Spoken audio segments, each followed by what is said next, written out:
Hello, everyone. Welcome back. Welcome to the new year. Happy New Year to everyone. I hope you are staying safe and staying away from that craziness that was in DC. And as you can see, BMX Health Education live streams are back in the new year. Of course, it is me, Duke. I'm joined with Kashama Sankofa and Dr. Cleo Monago. And as you can see, we have a new face that I'll let you all know about, Mr. Quayler Hopper. Say hello to the audience, Ms. Hopper. Hello, beautiful people. I'm so excited to be here. Yes, it's so exciting. So I just want to tell you a little bit about Miss Hopper. So she was born in Shelby, North Carolina, and got her bachelor's degree in public health at East Carolina University. She moved to Baltimore in 2018 and worked at a middle school as the lead attendance mentor and services coordinator for 2 years. She enjoys being in nature and all things holistic health. Fun fact, Daquela is a hobby beekeeper in partnership with her soon-to-be mother-in-law and husband. She also considers herself plant-based, not vegan, because she's fallen in love with Merlin blue crabs since her move to Baltimore. So, Miss Hopper, given that we know that today's topic when we get into it is about keeping up with goals. How's that working out for you when it comes to your love of crabs? Are you going to stay with the crabs or are you going to move into this vegan based diet? What's going You on? know what? I'm okay with staying with the crabs. Everything is good in moderation. So I'm okay with still eating crabs in the summertime. Like it's a vibe for real. Have you had a chance to try the crab egg rolls from Black owned restaurant Poppy Cuisines here in Baltimore? I have not, Uh, and I've never heard of them before. it's amazing. I'll probably have to take you through to get some of that. They have really, really great sauces, but it's so much crab inside of this egg roll. It's actually quite ridiculous. But the reason that she joins us, our health education live stream audience, is because again, she is going to be working with our public health coordination, and going forward, Miss Hopper is actually going to be working on a really special project for all of us here at the team. She'll be leading a lead example of the Black Women's Exchange BWX platform and network going forward. And I just leave it to Dr. Cleo Monago to really introduce what that means and why we have Daquela. Okay, thank you. Hello, everyone.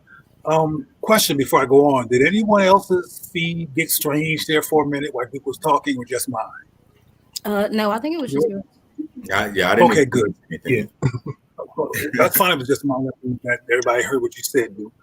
All right. Well, as Duke mentioned, we have Dwayla Hopper, who's going to be heading up our work with the Black Women's Exchange. And the Black women, she's going to talk more about what she's going to bring. She has some exciting ideas for sisters. But one of the things that I expect her to do, along with everything that she has planned, is make sure that we talk about how to mend any cracks or any division between Black men and women. We want to talk more about how to bring sisters and brothers together, how to fortify and affirm, frankly, heterosexual Black relationships, because they're under attack in the press, particularly Black on Black love. So she's going to be talking about mending the divide, affirming the connection, talking about Black women's health and gynecological issues, soulful issues, spiritual issues. I'll let her do the rest, but I just want to be here on her first divergination of her involvement in the BMX work. And again, her work will be called BWX because she's working with Black women. But for an unknown amount of time, she's going to be here with these brothers sharing the platform. And she's basically being helped and supported by Kashama and do kind of like a mentor thing to get her ready for her own platform. So they just ran her up and using their skills at being online to bring her online with everybody else. So it's good to see you, Dequela, and welcome, sister. Thank you. Thank you. You're very So really welcome. quickly, if you want to just go over, I believe you have two programs. Just mention the scope of those programs that the audience can expect to see going forward. All right. So to start, I'm gonna do a womb wellness series. And within that series will be a bunch of programmatic activities like a menstruation celebration, where we'll come together and learn how to track our cycles, because that's not a thing that's taught for whatever reason, and really become one with our wombs. Another program I would do is like a trivia night, a theme trivia night. So yeah, I think this will be fun. All and right. educational. So I feel like we all had a chance to talk. Just give us a little bit of something, Kashana, what's going on new in your universe before I head into our family feedback. I'm still fascinated with the fact that DeQuayla is a beekeeper and never told me, because I love honey. But I'm very glad to be back in this new year. I want to wish everyone out there a happy new year, because this is our first broadcast since 2020, and that's about all. Glad to be here, family. All right. Well, I just will go over quickly some family feedback. So the last time we were with you all, we talked about the importance of trying to find alternative ways to connect during this pandemic. We know that COVID has been very taxing on individuals. And we mentioned in the last health education live stream that it's been documented that substance abuse use has increased by at least, and overdosing has increased by at least 30% over the course of this pandemic. And so we were talking about, even if you happen to be good and you feel that you are fine, it is really, really important for you to reach out to people inside of your network. You never know what someone is going through, and this is just a check-in notice. But just wrapping up from the last live stream, we had Caltaze Ransom, who said thank you for the shout out and that he loves us, and we love you too, Caltaze. We also have commentary from Javon, said that they wanted to mention that they work with the University of California in San Francisco, and they've been watching our live streams for quite some time, and they also had opportunities that they wish to engage viewers of this audience with as far as a research study. So if you go back to that particular live stream, you can also find out about how to get some compensation for participating in a research study. Moving forward, another commentary says that they're going to miss us. We miss you too. And we're back. I see that we have some new comments saying from Mr. Holmes, say welcome back. Glad to be here. We're super happy to be here. From Adrian saying Happy New Year's, everyone. Happy New Year to you. And going forward, so for health education live streams, we decided to shake things up a bit. Normally, we have a current event segment specifically inside of the health education live streams, but we're shaping that up a bit. So Adam, if you could tell them what we have next.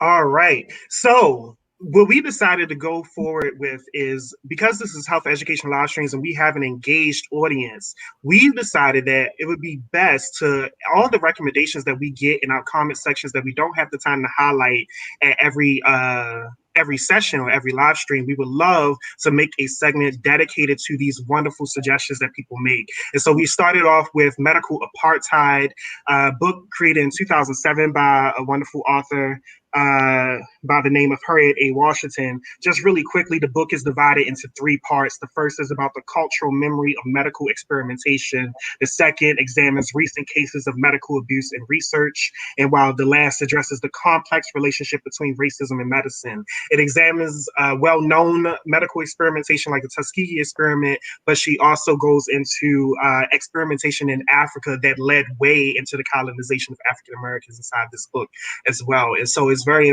we thought it would be very, very important to share this topic. Also, with this being a goal-oriented live stream, it'd be really, really great because at some point we will have a book club, and we haven't decided exactly how we're going to navigate that between Black Women's Exchange and Black Men's Exchange, whether it'll be separate book clubs or a congruent one.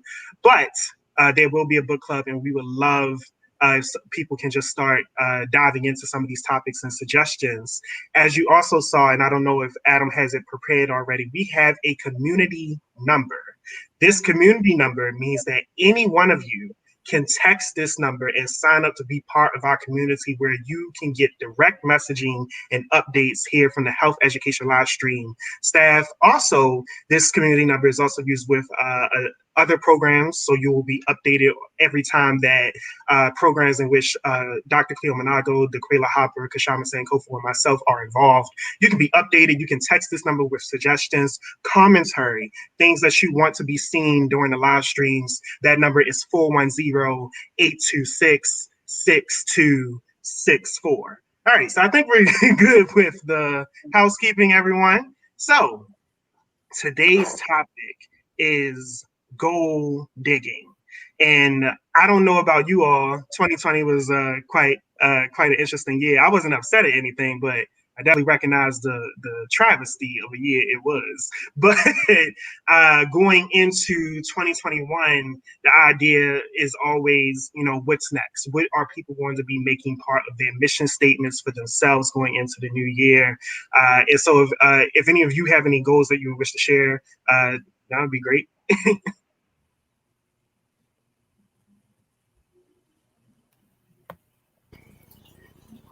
You're talking to the chat, Duke, or you want me and DeQuay? You Kashama, or some of my goals.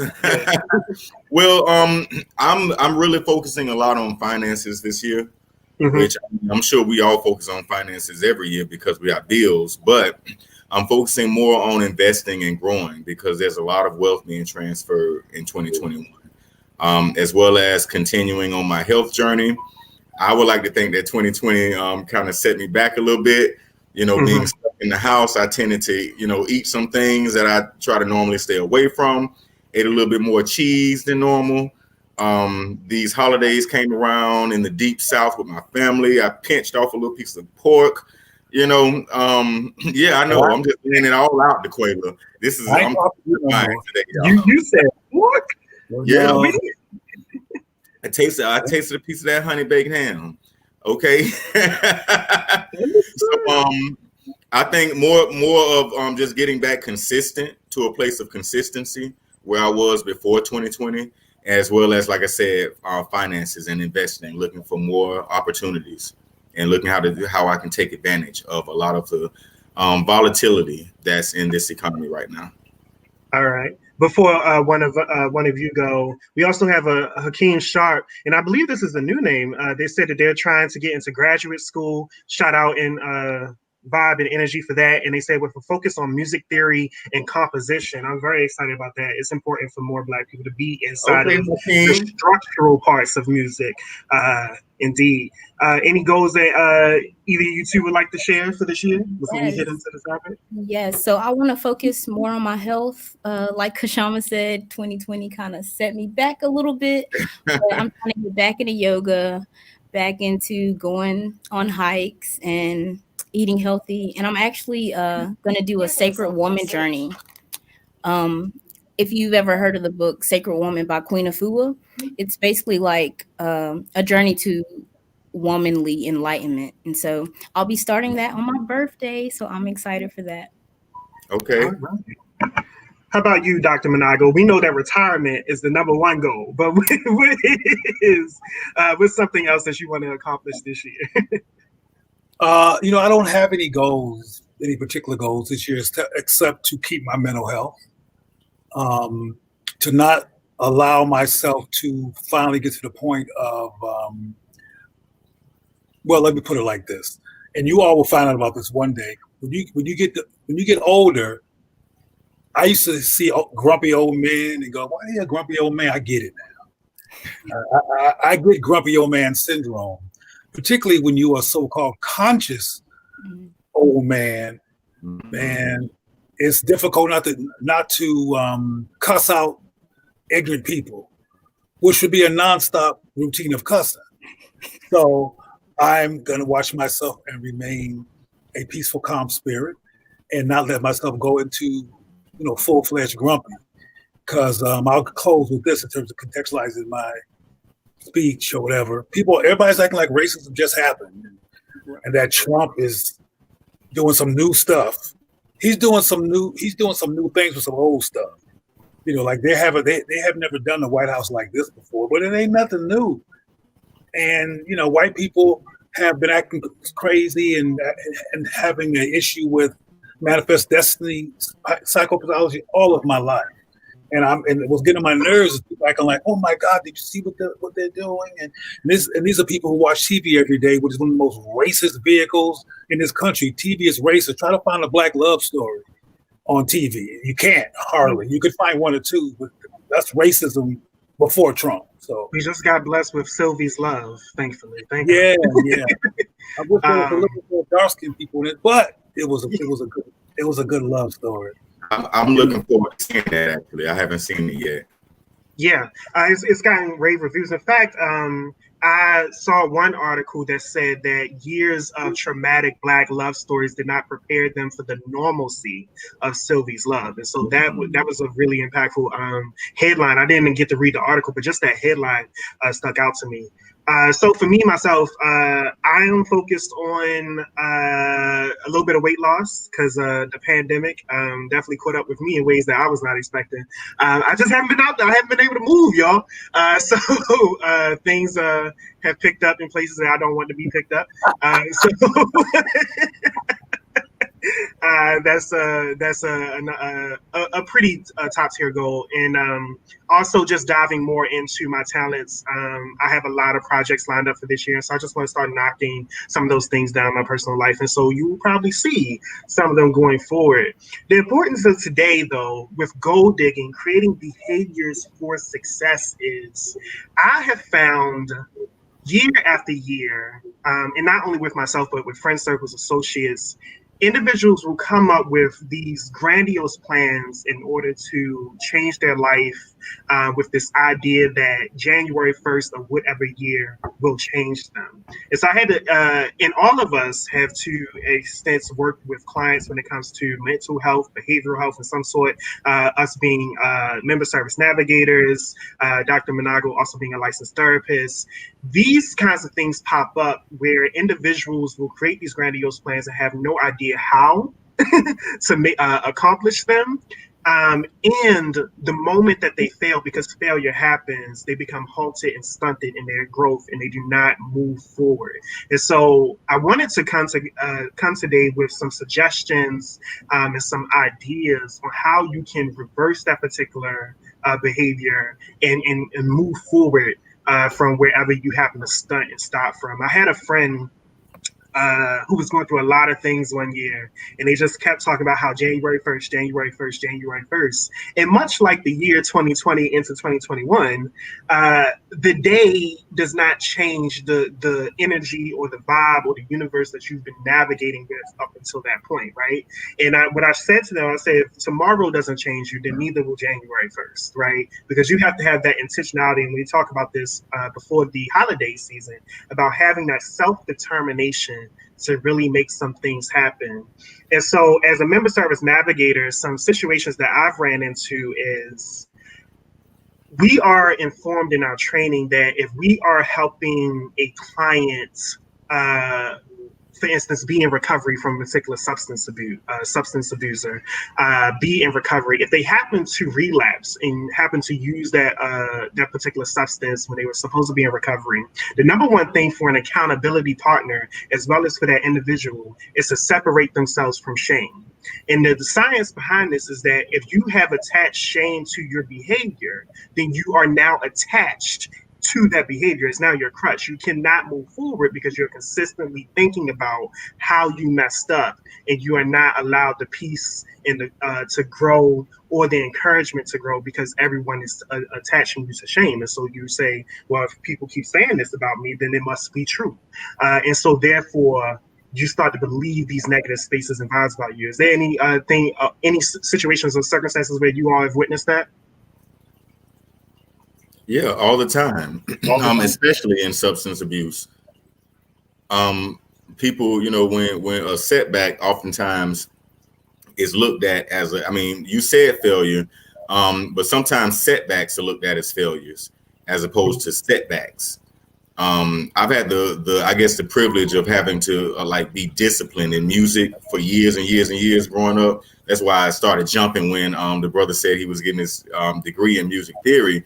Is because when they sit you at an instrument that you've never played and all you can do is just read music, you have to train your fingers first, and you're gonna keep messing up until you can get faster and faster, the proficiency. So that's one thing I know that we can take to our lives, understanding that a mess up is a setback, not necessarily a failure all the time. And even when you do have failures, many times it's a lesson learned. You have to keep back at something. Mm-hmm. So I remember seeing a particular video. I wish I had was able to bring this up for Adam, but there's a video, and I'm gonna make sure if you join our community app, you can get access to this video.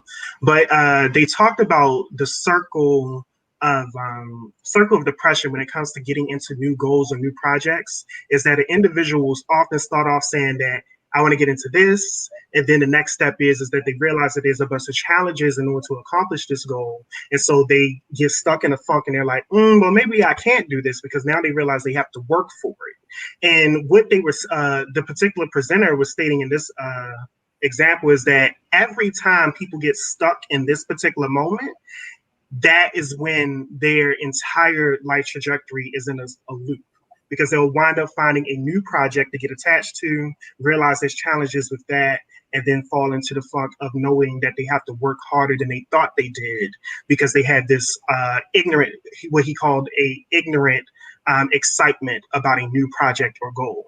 And so this is, the project now is about being, I'm not sure what bel canto means, or if that was the name of the presenter, I'm not sure about that. However, what we are talking about is moving from ignorant excitement about a project into informed excitement about a project, about really researching and knowing what you're diving into and getting into, and knowing the challenges ahead of time and embracing them, right? When it comes to any type of goal, whether you create one on January 1st or one today, something that I found really, really empowering is I used to go to an open mic, and the host would say, "Are you having a bad day?" And some people was like, "Yeah, like today was rough. They had a hard work day, and they came to open mic, get some drinks, and just try to have fun." And they said, "Well, the day ain't over, and you can reset your day right now, because everyone who has played a part in the negative vibe or experience of your day does not control your life. Only you can control this moment. You can reset this day at this time. If you just woke up at 9 p.m., that's the start of your 24 hours, right? And so you can maneuver in this space." What do y'all think about terminology like that?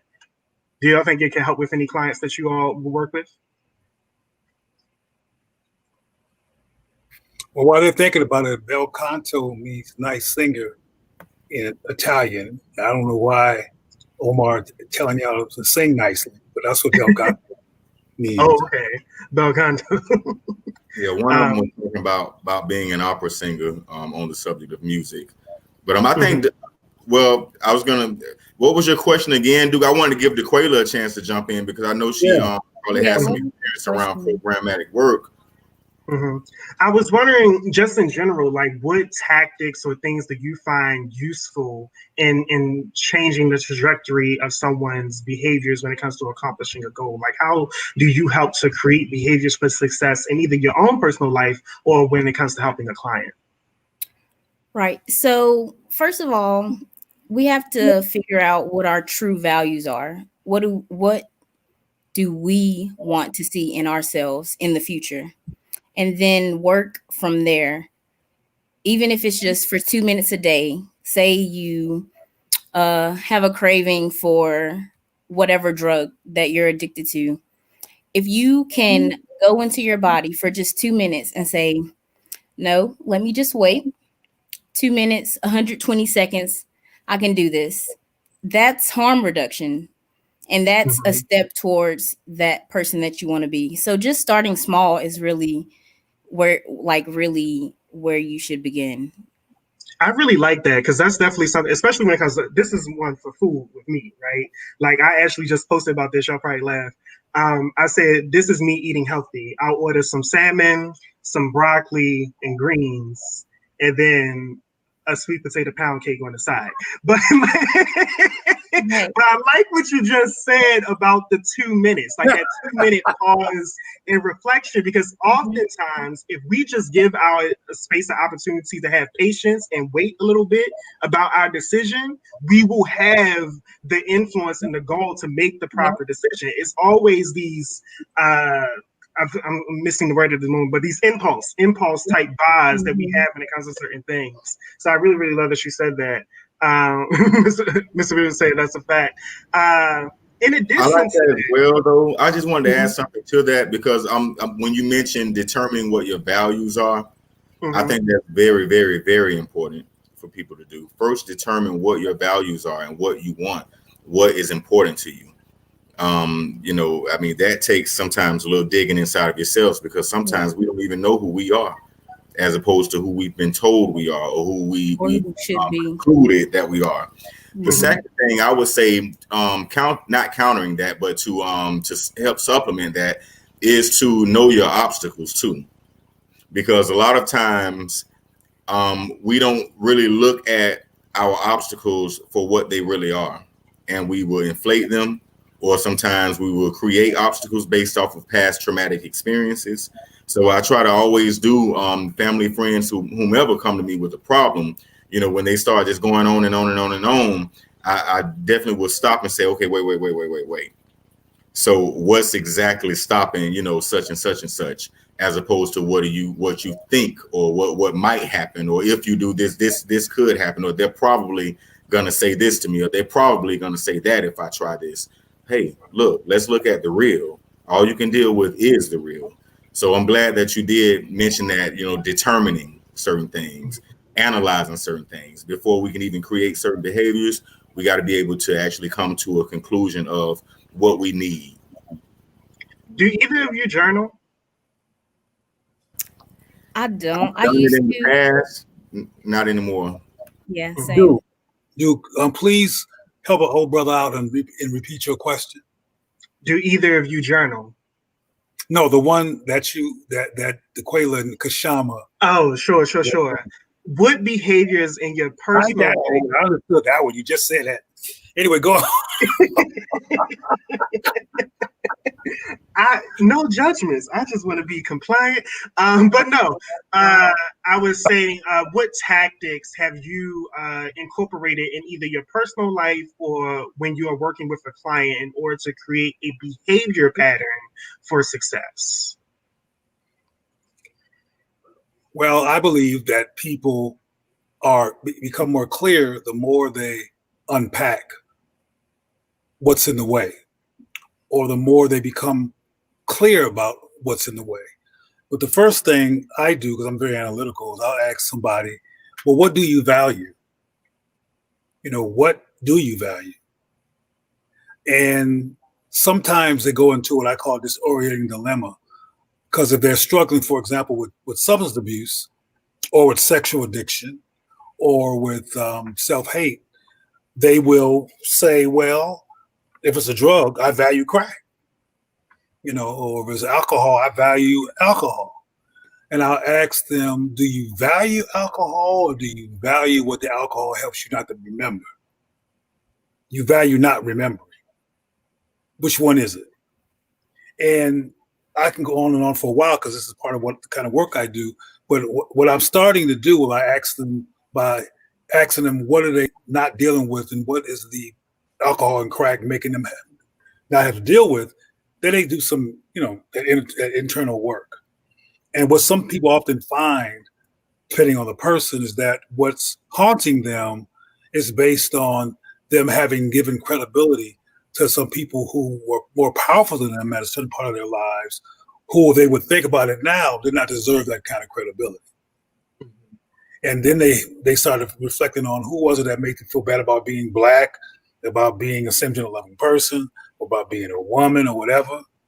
And they learn to realize that when they think about it, that they're carrying, it's almost like when you're in a relationship with somebody and you claim you've broken up with them, but you keep on talking to everybody about what they did to you, which gets in the way of you having a new relationship, because you keep getting in their face with what happened in the past. Well, the bottom line is that people do a lot of stuff from an unconscious basis. based on pain, based on unresolved issues, and based on sources that were once bigger and stronger than them that they've outgrown physically, but not emotionally. And I help them to learn to kind of track those things, among other things. But that's kind of a relatively simple way of breaking it down. Because some people never even think about what they value because they're too busy being under anesthesia. And anesthesia is, sexual addiction, drug addiction, alcohol addiction. And that's what they think they value. Or what's that pound cake that you had? I didn't have it. To be fair, it wasn't delivered, so I had to get a refund on it. But it was a sweet potato pound cake. That was Jesus Christ working in your life, right? Yeah, sweet potato pound cake. So I actually did not get it. It was a sad moment. But but I do feel like the universe was looking out for me in that moment. It was like, you ain't needed that. You felt bad when you ordered it.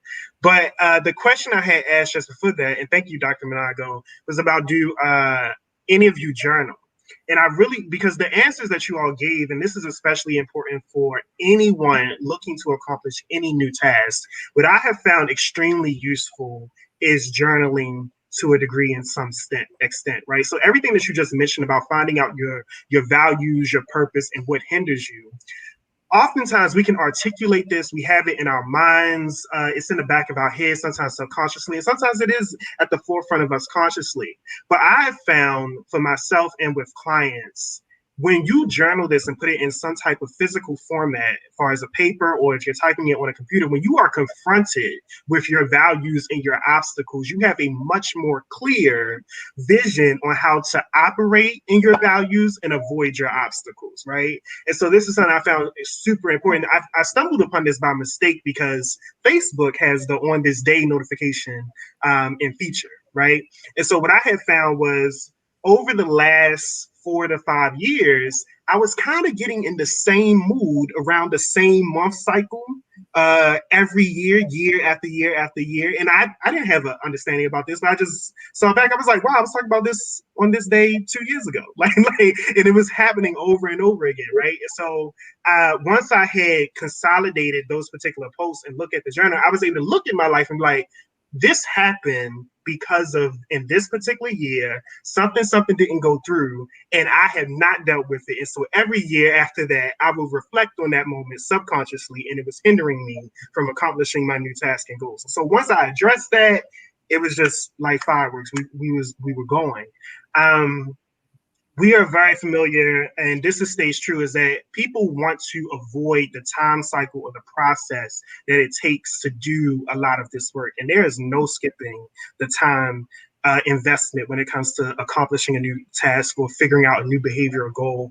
The cycle stays true that it takes 21 days of consecutive behaviors, of a consecutive behavioral change in order for it to become part of your routine, right? So if you are deciding to accomplish something, you need to be doing this 21 days consecutively in order to make it a part of your routine to say that this is now who I am, right? And so when we're talking about goal digging, creating behaviors for success, it is about investing in new behaviors. It's about investing in yourself, doing things that you would think, I don't need to do that, but you probably do at these moments, right? And so this is something that I would bring forth to the audience.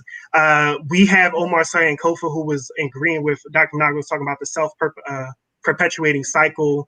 A. Williams stating that it was also self-sabotage.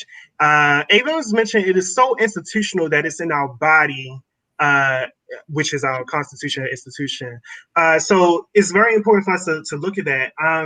I think what's also in something that is definitely outside of just your general figuring out your goal digging is recognizing the particular climate that we are in 2021, what's going on in the world, not only with the pandemic, but with the White House and the Capitol building. But oftentimes these particular climates, especially for us as African Americans, impede our ability to self-conceptualize and think of ourselves as better or deserving better futures, because we're so caught up in the disasters of the world. And so this is definitely a moment I would like to take time for people to, again, recognize that we have had live streams on various topics going back, and we're going to be bringing you some new ones going forward in the new year. But something else that I had just found out from a training that I had this week, and thank you, Adam. He just posted a link if you want to come in and talk with us about any of your goals or some behavior changes or any assistance or help or guidance. We have some experts here that can give you some feedback on how to accomplish some of these goals. But I'm losing some of my thought doing that link.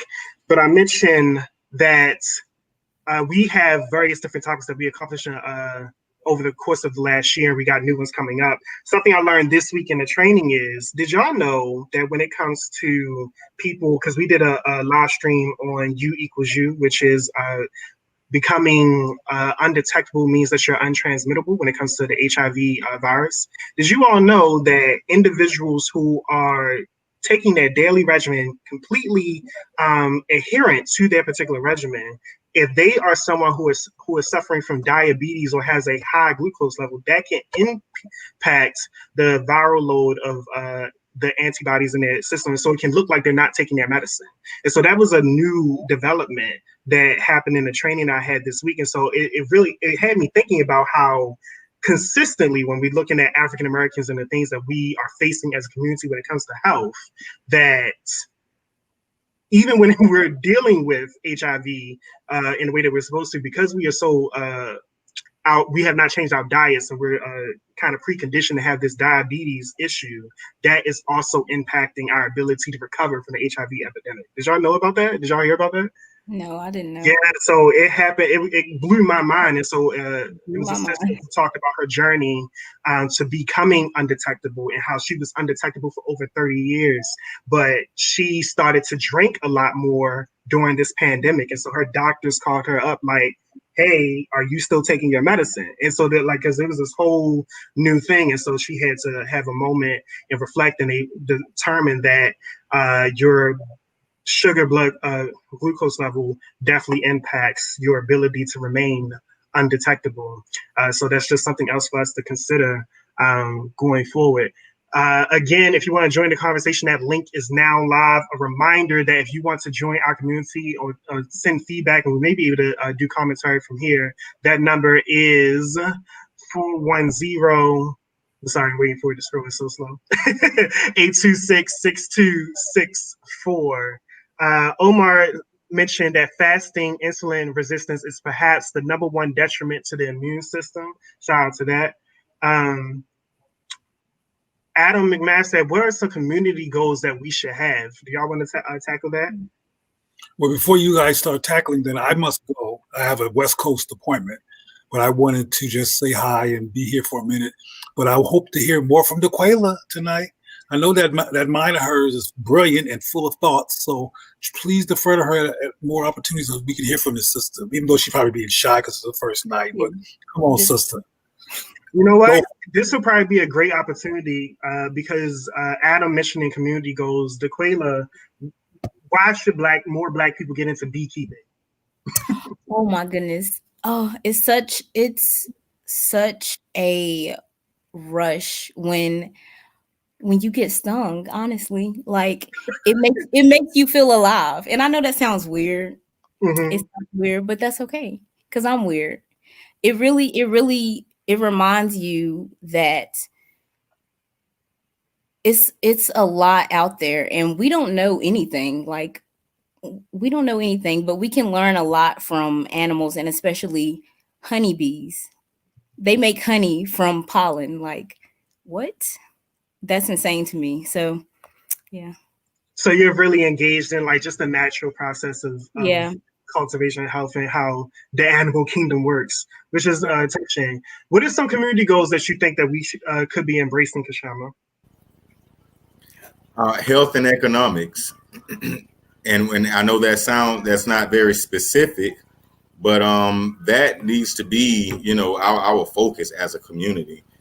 Whatever our efforts are, something like beekeeping helps to cover both, because not only is beekeeping a business, it's a money venture, honey, but also honey can be used for about 4 or 5 different purposes off the top of my head right now. It's antibacterial. You can put it on wounds. In fact, I treated my father's wounds with a natural honey product that's actually made and used by hospitals and clinics and stuff. I forgot that you could use honey for medicinal purposes. You absolutely as like can. literally on the wound. I'm aware of intaking it. I forgot that it is useful in that way. Right. It actually preserves things as well. It can be used as a preservative. So that's like, I just wanted to talk on that. But economics and health, if you are not like getting with 2 or 3 at least of the Black people talking about how to improve your collective economic situation, as well as sharing how we can improve our collective health, then I don't know what we're doing, honestly. Those are the 2 major focuses that we really, really, really need to have as a people. And so to that end, if you join our community app, this is another promotion, but I'm gonna keep talking to it blue in the face, is because we have programs and projects coming up. Now, I'm not at liberty to talk about in depth at this moment, but financial awareness and development is absolutely a part of it. Daquela Hopper, moving forward as a member service navigator, will also be able to connect people once you join our community app with different services to help you accomplish lots of these different goals and tasks that people are looking to accomplish in this year, whether it be around health and or finances and various different other avenues for assistance. And so, Daquela, if you I don't know if you're and if you're not, it's okay. But are you able to speak a little bit about some of the services or things that you're able to help people accomplish? Yeah, so pretty much just any goals that you all have, I'm here to help you navigate and figure out the best way for you personally to achieve those goals. Whether that's getting a job, going back to school, going to school for the first time, really any goals that you might have, I'm here to help. All right. And so she'll be working with a team with that endeavor, but we're super excited to have a functional live in-service member service navigator. I used to do the role, a lot of it, but it's definitely a necessity for our community.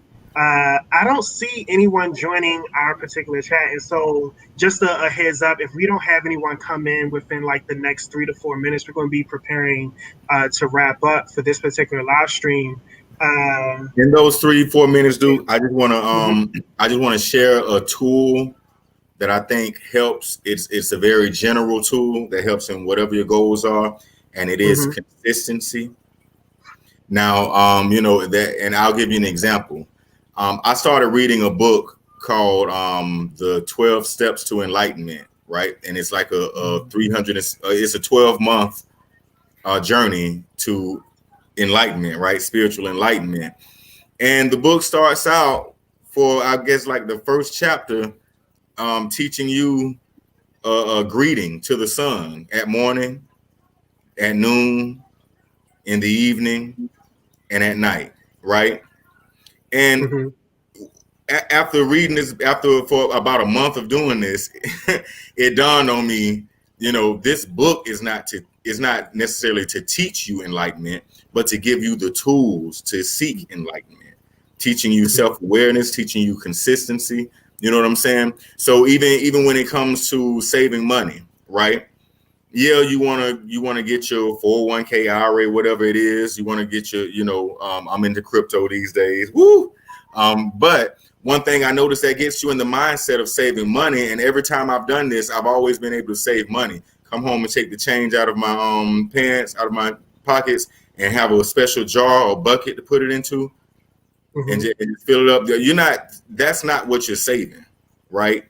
That is creating that in your mind, that consistency, that habit in your mind of being, of saving money in different types of ways. When it comes to your health, if you tell yourself, this is something that I've done for years now, right? Getting up in the morning, drinking water, right? And some people will say, you know, you should eat fruit in the morning. Some people say fast in the mornings, blah, blah. I usually fast in the mornings until about noon or 1 p.m. And that's been a habit of mine now. So it's like now being healthy is not so difficult for me because I'm in the habit of constantly thinking about my health and being intentional with it. So, you know what I'm saying? I'm doing the thing with the money jar again, putting my quarters up, creating that mechanism inside of me, that click to get me into that mindset. So I wanted to share that tool with you all. Williams is asking, what's the number? We're not online tonight. In the comment section, if you scroll, you should be able to see if you scroll up, Williams, we did drop the live stream link if you would like to join in with us. You mentioned the money, and there's this saying that I don't know who came up with this saying, but it has been a lifesaver in many different situations for me. When it comes to saving money, if you're at a store and something is normally $100 and you catch it for 40% off and you purchase it, it is important for you to know that you did not save $40. You spent $60, right? And so like that rephrasing or that reimagining of that context of how you are using and manipulating your money is definitely been a lifesaver for me because I'm like, oh, it's real. It's like at this moment, I'm like, but you're still spending money, right? And you're losing more than you are taking in. And so it's always important to recognize that going through your day to day. And this is not about, you know, being so frugal that you can't treat yourself to anything. It's just making conscious decisions with your money. And so that's something important. I want to, if Williams isn't able to join with us in a second, I want to reiterate some things that we mentioned earlier tonight. So one of the first things is that you need to detach yourself from shame. If you fall back or set back in any kind of way when it comes to a new goal or accomplishing a goal, it does you absolutely no service. To attach yourself to that moment or to blame yourself for that moment, you have to let it go. You have to move forward. But we're here with Mr. Williams. Welcome in. Good to see you. Can you hear me? Yep. Yes. Good. I love the show. Happy New Year. Happy New Year. Happy another trip around the sun. I totally agree with Sankofa. I think historically most cultures unfortunately do well in pandemic-like behaviors and pandemic-like cultures. And so, you know, I heard Roland Martin say, not Roland Martin, Boyce Watkins.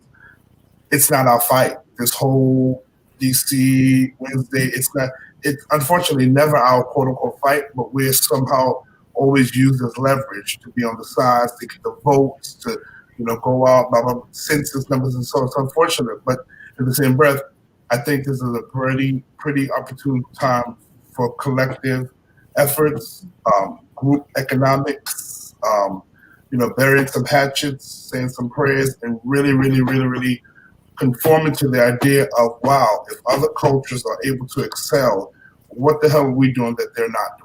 Or what the hell are they doing that we're not doing? You know, and so it's a matter of like I said, joining forces. If nothing else, the destruction needs to stop. I don't think people realize the magnitude of Wednesday, the fact that people literally defamed or defaced what the world sees as democracy, you know, and nothing was done. I mean, unfortunately, a young lady lost her life, but, you know, it's like, and I don't, you know, slaps on the wrist, things of that nature, but nothing was done. What I said in the chat earlier was that I think people are getting used to the fact that at the end of the day, this is every day in America. This is every day. And so people of color, but just people in general, there are people who have to observe this and not say nothing. There are people who have to live through this, which I believe is very, very deep trauma. I think it's very, very deep destruction to the spirit, as Dr. Monago said, you know, trying to keep his peace. It's real. You know, I'm a teacher, you know, and I love teaching. I love teaching children that look like me, quite frankly. But the reality is, how do I say to them, turn the other cheek? You know, I told my students very clearly, you know, as we deal with this, as we travel this journey, it's going to be hard. So, you know, I find myself rambling, so forgive me. So, Thank you so much, Thank you, Williams. To that end, I would just say I was lucky enough to have a teacher that was not he was a social studies teacher back when I was in 6th grade, and he was not intent on following that curriculum at all. He would absolutely break away from that curriculum and say, "Look, this is what happened." And because I have done some teaching myself in the public school system, and I really thank him for that moment because it has allowed me the courage to break away when I find it necessary, because it is already proven even in their education systems, and they've already done their studies about it. They just haven't decided to do anything about it. That African American students usually do more consistently learn differently than the education system that they have structured, right? And so it's just something for us to really be intentional about when we are going into these spaces, that we have to do it our own way. And so that's just something I would offer. I planned my lessons at least a month to 2 months ahead, and this week, ironically, I plan to study Concrete Rose by Tupac Shakur and Nikki Giovanni. And so how timely was that lesson, right? Because they really had to kind of get to, that was 80s, 90s, but we're still talking about the same themes. We're still talking about the same topics. And the children were like, how does a rose grow from concrete? Let's just stop. How does a single mother get along? How do people, how do people that don't know a language, how do people that were robbed from their homeland get along? You know what I'm saying? Like really, like let it's not literal. Let's think outside the box. So yeah, very, very real. Thank you for your contribution. Go ahead, dude. No, I was just saying thank you. Did you have something to say? I wanted to say thank you for your contribution, Mr. Williams, because we're running up on our hour. Not a problem. Thank you. Thank you. I also support Holmes' comment. They said, "Nah, no turning of the cheek, nope." And so that's, I would definitely highlight that for a moment. But it all depends. I know everyone has different ways that they have to navigate these particular systems, and I would definitely encourage, if you see the space to instill a spirit of resistance, a spirit of education and informing, do that, because it serves us no purpose to go with the status quo in a lot of these situations. I just wanted to point out, though, real quick, because we're talking about behaviors for success. And so we also do need to make sure that we distinguish the difference between what it means to be successful and what it means to fit the image of success, because going along with the status quo will surely have you looking successful. Like Daniel Cameron looks successful, you know what I'm saying, on paper and everything. But knowing what we know, right, as a Black man, he has to be a ball of walking contradictions, right? He has to be dealing with some issues, some inner turmoil, some internalized depression, right? So that's not the picture of success to us. That's not real success. We know better. So there is a level of detachment. There is a level of autonomy and self-determination that one must take on. That is a success creating behavior. Understanding that, the mainstream's view of you does not determine you, does not define you. Hello, Maurice. It's good to see you. I also want to shout out the various different side conversations that were happening in our comment section today. It looks really, really great. Omar also mentioned for IV, Let's Talk. And so I am just hoping and promoting for more collaborative works in various different forms happening in 2021 between us. It is very important that we do that. Going forward, just really quickly, we have a ad from the Center for Disease Control. If Adam could just post it up real quickly before we get ready to close out.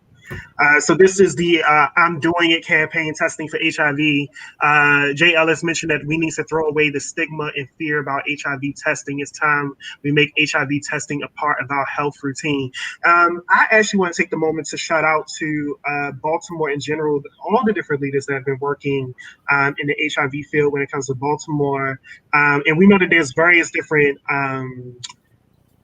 reasons for this particular drop, but the reality is that there is a drop, and so we can make note of it. At one point in time, Baltimore was like number 3 in the list across the nation for for the highest amount of HIV transmissions, we have dropped to number 19.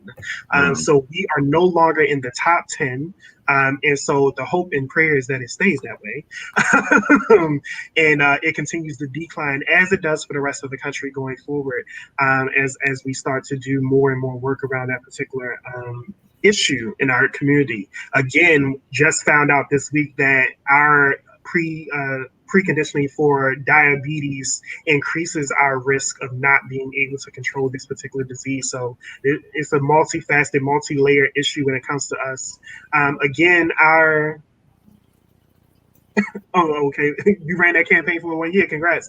Going forward, I hate losing my thought. I would say that please communicate with us, stay in contact. I know what I was going to say. Stay in contact with us in our community app. Again, our take-home assignment for the week, if you will, is Medical Apartheid by Miss Washington. It's a really, really great book for us to become more informed about exactly what is it that the medical industry has done over the course of generations to the Black community. And so we can all have more informed dialogue about that particular subject.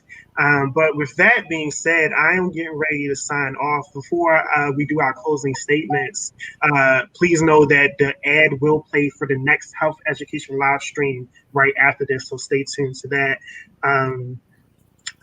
My name is Duke. I am a coordinator health educator for Black Men's Exchange National. It's been great talking to you all. First time in the new year. It's great to be here. And Omar said that it was a heavy read. It took them months to finish. I know that's why we started off at the beginning of the year, so that way by the middle to the end of it, we can actually talk about it. That would be cool. That's me, DeQuila. I'm DeQuila Hopper, Member Services Navigator with Black Men's Exchange. I hope you guys have an awesome new year and achieve all your goals. And remember to move towards your goals instead of moving against something, because anything that you move against is just going to keep like being magnetized to you. So stay positive, stay lifted, and stay light. Yeah. And just to add to her real quick, future coordinator for Black Women's Exchange, BWX National, is going to be the goal going forward. Kashama, if you could close us out. And again, after Kashama, we will be showing our ad for the next health education live stream. All right, family. As always, it has been a pleasure broadcasting to you. And we would like for everyone to stay safe. Stay positive, stay full of love, and go ahead and create those behaviors for success. Peace out. Peace out.